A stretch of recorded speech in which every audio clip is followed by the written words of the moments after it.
ತುರ್ತು ಚಿಕಿತ್ಸೆಗೆ ಗಾಯಾಳುಗಳನ್ನು ಸಾಗಿಸುತ್ತಾ ಆಂಬ್ಯುಲೆನ್ಸ್ ಸಂಚಾರಕ್ಕೆ ಅಡ್ಡಿಪಡಿಸಿದ ವ್ಯಕ್ತಿಯನ್ನ ಬಂಟ್ವಾಳ ನಗರ ಠಾಣಾ ಪೊಲೀಸರು ಬಂಧಿಸಿದ್ದಾರೆ. ಪುತ್ತೂರು ತಾಲೂಕಿನ ಬೆಟ್ಟಂಪಾಡಿ ಗ್ರಾಮ ನಿವಾಸಿ 38 ವರ್ಷ ಪ್ರಾಯದ ಮಹಮ್ಮದ್ ಮನ್ಸೂರ್ ಬಂಧಿತ ಆರೋಪಿ.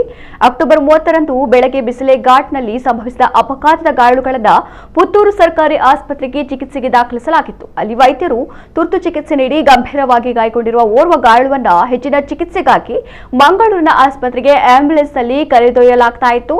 ಆಂಬ್ಯುಲೆನ್ಸ್ ಬಿಸಿ ರೋಡ್ನ ಎನ್ಜಿ ಸರ್ಕಲ್ ಬಳಿ ಬರ್ತಾ ಇದ್ದಂತೆ ಮುಂದಿನಿಂದ ಸಂಚರಿಸ್ತಾ ಇದ್ದಂತಹ ದ್ವಿಚಕ್ರ ವಾಹನ ಸವಾರ ಆಂಬ್ಯುಲೆನ್ಸ್ ಸೈರನ್ ಕೇಳಿಯೂ ದಾರಿ ಬಿಟ್ಟುಕೊಡದೆ ಸಂಚಾರಕ್ಕೆ ಅಡಚಣೆ ಉಂಟು ಮಾಡಿದ. ಇದನ್ನ ಆಂಬ್ಯುಲೆನ್ಸ್ ನಲ್ಲಿ ಇದ್ದವರೇ ವಿಡಿಯೋ ಮಾಡಿದ್ದರು. ಈ ವಿಡಿಯೋ ಬಳಿಕ ವೈರಲ್ ಆಗಿತ್ತು. ಈ ಬಗ್ಗೆ ದೂರು ದಾಖಲಾಗಿ ಪ್ರಕರಣ ದಾಖಲಿಸಿಕೊಂಡಿದ್ದ ಬಂಟ್ವಾಳ ನಗರ ಠಾಣಾ ಪೊಲೀಸರು ಆರೋಪಿ ಮಹಮ್ಮದ್ ಮನ್ಸೂರ್ನನ್ನ ವಶಕ್ಕೆ ಪಡೆದುಕೊಂಡಿದ್ದಾರೆ.